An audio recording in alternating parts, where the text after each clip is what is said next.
السلام علیکم۔ ہمارے چینل بیا اور مالا پر خوش آمدید۔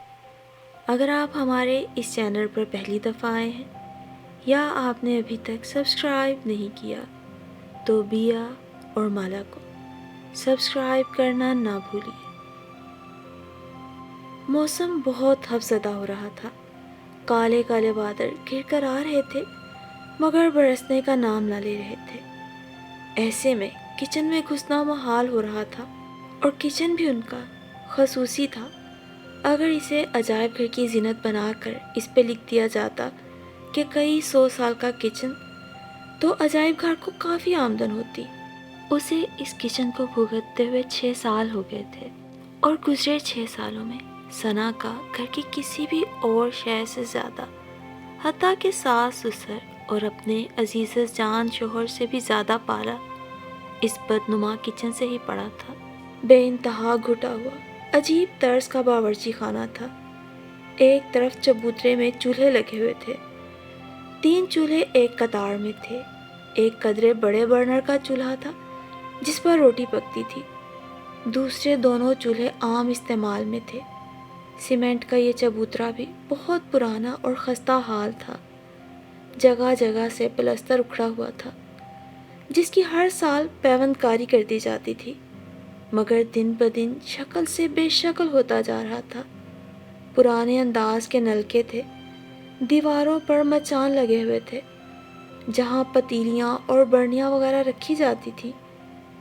دھوئیں سے بد شکل دیواریں اور ادھڑا ٹوٹا فرش جہاں جا بجا گڑھے تھے جن میں پانی بھی بھر جایا کرتا تھا۔ پہلے اسے صرف بیزاری ہی ہوتی تھی، مگر اب شدید الجھن رہنے لگی تھی۔ کھانا پکاتے ہوئے جی اچاٹ ہو جاتا تھا۔ کتنا عرصہ ہو گیا تھا اسے عاقب سے کہتے کہتے، مگر وہ سنجیدگی سے کان ہی نہ دھرتے تھے۔ بہت اصرار پر بدمزگی کے بعد آرام سے کہہ دیتے، ابھی کچھ دن اور صبر کر لو، کوئی نہ کوئی وسیلہ بن ہی جائے گا، دعا کیا کرو۔ اور اب تو یہ دلاسے بھی اسے طفل تسلیاں لگتے تھے۔ وہ جانتی تھی کہ عاقب کی ناکافی آمدنی سے بمشکل گزارا ہوتا ہے۔ حالانکہ شام کے وقت وہ 4-5 بچوں کو ٹیوشن بھی پڑھاتی تھی، مگر وہ پیسے بھی اڑن چھو ہو جاتے۔ تینوں بچوں کے اسکول کے اخراجات، بجلی گیس کے بل، کپڑے لتوں میں سب برابر ہو جاتا، اور بچت کر ہی نہ پاتی۔ اس کے ٹیوشن پڑھانے سے حالات میں خاطر خواہ بہتری ہوئی تھی۔ حالات ایسے گئے گزرے بھی نہ تھے۔ سب گھر والے اچھا پہن اوڑھ لیتے تھے، لیکن اتنے اسباب نہ بنتے تھے کہ عاقب کے آبا کے اس آثار قدیمہ جیسے گھر سے نجات ممکن ہوتی۔ کچھ مرمت اور توجہ کے بعد اسی گھر کی حالت بہتر ہو سکتی تھی، لیکن وہی ناکافی آمدنی، بڑھتے مسائل اور گھٹتے ہوئے وسائل ہر بار ہاتھ روک دیتے تھے۔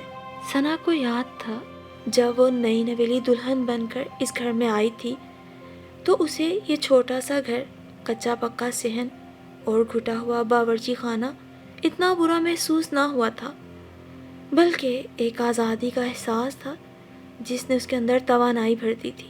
کیونکہ جس چھوٹے سے گھر سے بیاہ کر وہ آئی تھی وہاں کئی کنبے ایک ہی جگہ آباد تھے۔ 3 کمروں کے گھر میں 3 خاندان آباد تھے۔ ایک میں اس کے والدین، دوسرے میں اس کے چچا، اور تیسرے کمرے میں اس کی بیوہ پھپھو رہتی تھی۔ ایک ہی باورچی خانہ تھا جہاں برتنوں کے ساتھ ساتھ آپس کی کھٹ پٹ بھی چلتی رہتی تھی۔ جوائنٹ فیملی سسٹم میں کسی بھی اور چیز کے جوائنٹ ہونے سے زیادہ جوائنٹ کچن عذاب ہوتا ہے۔ ہر کسی کی نظر دوسرے کے کھانے پر ہوتی ہے۔ کوئی انسان اپنی خواہش سے اچھا کھا پکا ہی نہیں سکتا۔ جس نے کچھ اچھا پکا لیا، سب کی پلیٹیں اسی گھر کا رخ کرتی ہیں۔ ایسے میں ہر فرد کی کوشش ہوتی کہ اچھا کھانا چھپا چھپا کے پکایا جائے اور چھپا کے ہی کھایا جائے۔ اسے تو یہ سب جھنجھٹ ہی لگتا تھا، کیونکہ خاندان میں اچھا کھانے والے پر سب کی نظر ہوتی تھی۔ جہاں اچھا کھانا پکتا، سب کی سمجھو لاٹری نکل آتی۔ اس طرح ان کے حصے میں بہت کم ہی آتا، اور پھر کچن کی صفائی کو لے کر بھی اکثر سب کی آپس میں لڑائیاں ہو جاتی۔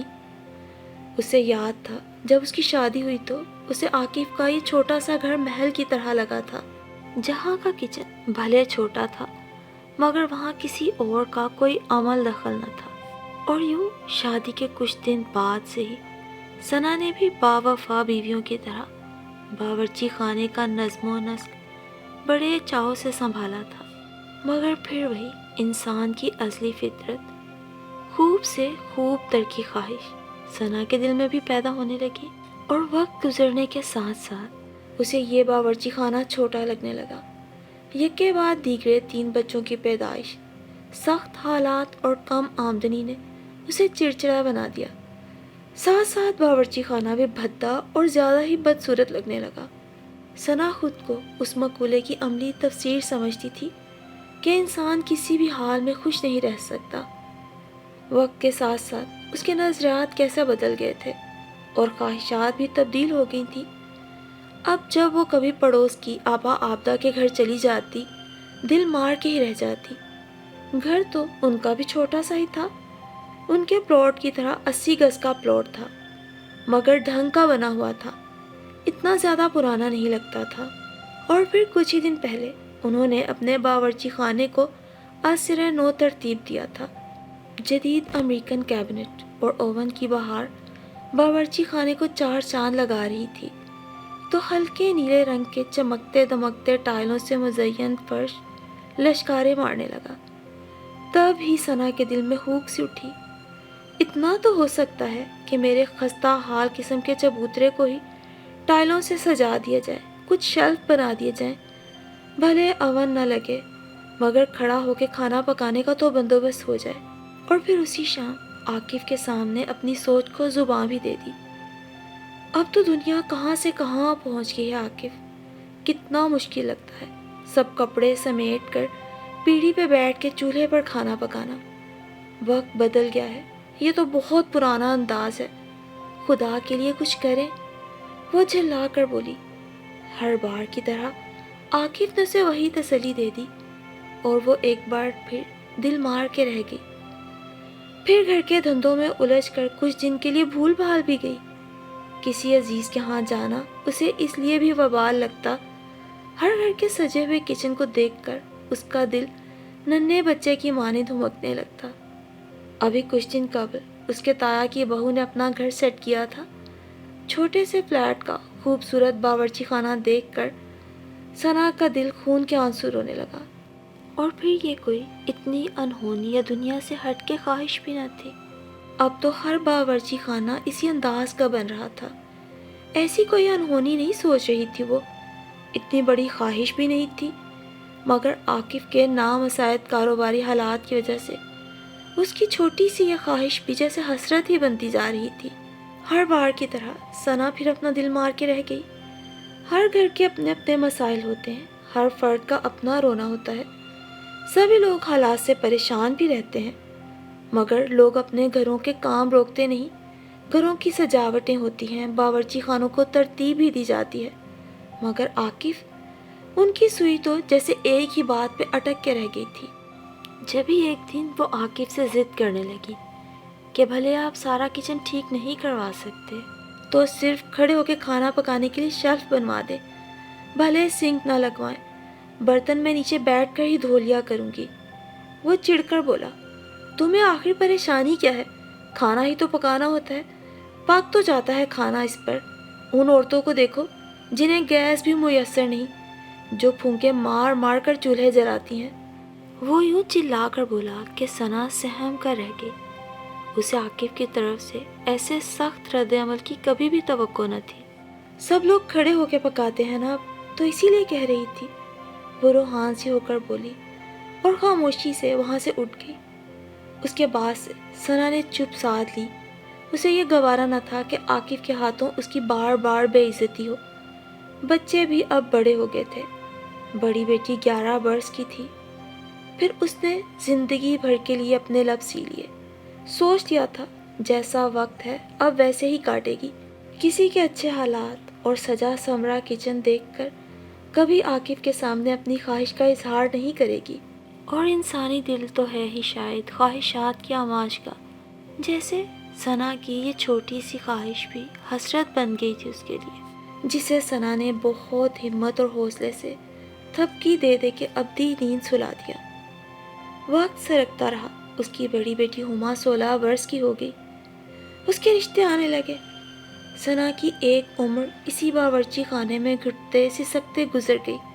اب اس نے صبر کر لیا تھا، دیگر پریشانیوں میں گھر چکی تھی۔ بیٹیوں کے جہیز اور دوسرے مسائل نے اسے ادموا کر دیا تھا، وقت سے پہلے ہی وہ ڈھہ گئی تھی۔ اس کی زود رنجی اس کی ناتوانی کا باعث بن گئی۔ تھکی تھکی سی بے حال ثنا اب تو صرف بچیوں کے لیے اچھے رشتے کی خواہش مند تھی۔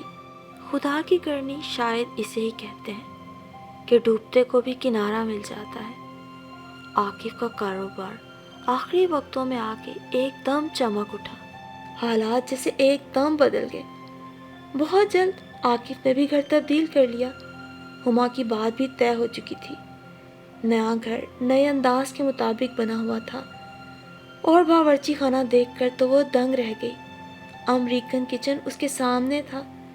ایک برسوں پرانی خواہش بالآخر پوری ہو گئی۔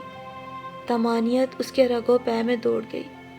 اس نے خوشی خوشی اپنے کچن کو ترتیب دیا، مگر جب سارا انتظام سنبھالا تو بہت جلد بے حال ہو گئی۔